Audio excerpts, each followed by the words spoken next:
राजस्थान की भजनलाल सरकार ने प्रशासनिक सुधारों की दिशा में एक और बड़ा कदम उठाते हुए प्रदेश के 25 वरिष्ठ आईएएस अधिकारियों के कार्यक्षेत्र में बदलाव किया है। इस फेरबदल का सबसे महत्वपूर्ण केंद्र बिंदु ऊर्जा विभाग रहा है। शहर के वार्डों के योजनाबद्ध विकास को लेकर मुख्यमंत्री विकसित शहर वार्ड अभियान 2026 की शुक्रवार को शुरुआत की गई। अभियान का उद्देश्य स्थानीय स्तर पर विकास की प्राथमिकताओं को तय करना और आमजन की भागीदारी बढ़ाना है। नागौर शहर की सड़कों पर भटकते गोवंशों की समस्या गंभीर है। नगर परिषद के समय समय पर अभियान चलाने के बावजूद हालात में अपेक्षित सुधार नहीं हो रहा है। प्रमुख मार्गों, चौराहों और कॉलोनियों में खुले घूमते गोवंश न केवल यातायात में बाधा बन रहे हैं।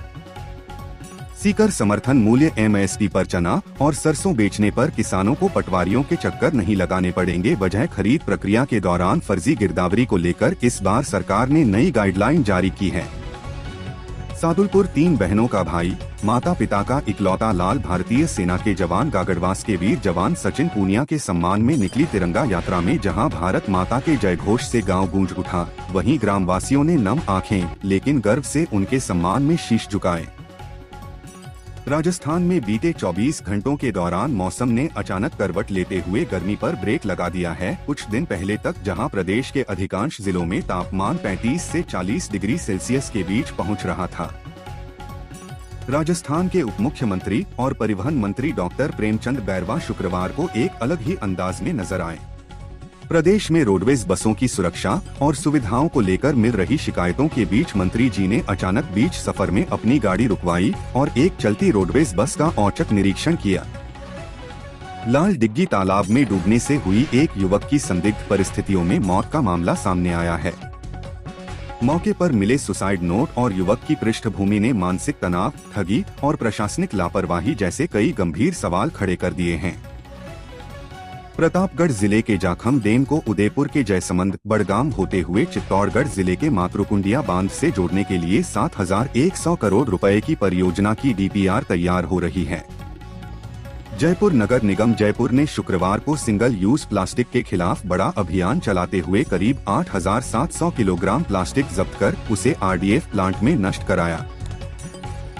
जयपुर जिले में सामाजिक सुरक्षा पेंशन योजना से जुड़े करीब 1.36 लाख लाभार्थियों को बड़ा झटका लग सकता है। यदि इन पेंशनधारकों ने 31 मार्च तक अनिवार्य भौतिक सत्यापन नहीं कराया तो उनकी पेंशन बंद हो सकती है।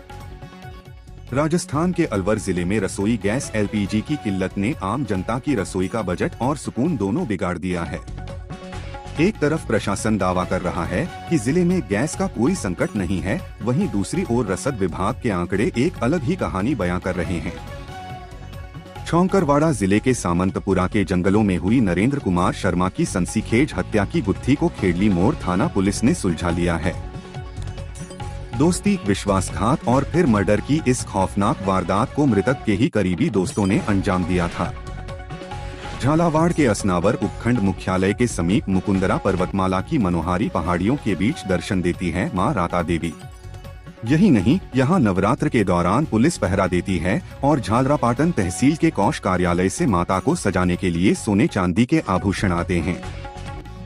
राजस्थान के जालोर जिले में हुए सनसनीखेज गणपत सिंह हत्याकांड में चौंकाने वाले खुलासे सामने आ रहे हैं।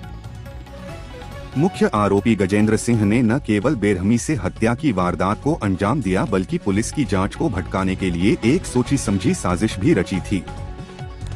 सूरतगढ़ शरी गंगानगर बीकानेर रेल मंडल की सबसे महत्वपूर्ण और प्रतीक्षित परियोजनाओं में से एक बठिंडा-लालगढ़ रेलवे लाइन दोहरीकरण को केंद्र सरकार ने हरी झंडी दे दी है। राजस्थान के अलवर जिले के विजय मंदिर मैदान में चल रही श्रीमद्भागवत कथा के दौरान गुरुवार रात प्रसिद्ध भजन गायक कन्हैया मित्तल मंच छोड़कर चले गए। कन्हैया मित्तल ने कथा स्थल पर मौजूद साउंड सिस्टम में खराबी और ऑपरेटर द्वारा किए गए। जयपुर युवाओं को रचनात्मक मंच प्रदान करने और उन्हें ग्रामीण विकास से जोड़ने के उद्देश्य से केंद्र सरकार द्वारा चलाए जा रहे विकसित भारत जी Ram ji youth digital campaign में भाग लेने की अंतिम तिथि को बढ़ा दिया गया है। सरकार की ओर से सिरोही में खोले गए केंद्रीय विद्यालय का इसी सत्र से संचालन शुरू होगा। केंद्रीय विद्यालय संगठन नई दिल्ली के निर्देशानुसार शैक्षणिक सत्र 2026 से 27 के लिए केंद्रीय विद्यालय सिरोही में प्रवेश प्रक्रिया प्रारंभ कर दी गई है। पर्यावरण संतुलन के महत्वपूर्ण घटक वन भूमि का जोधपुर में लगातार अस्तित्व खत्म होता जा रहा है।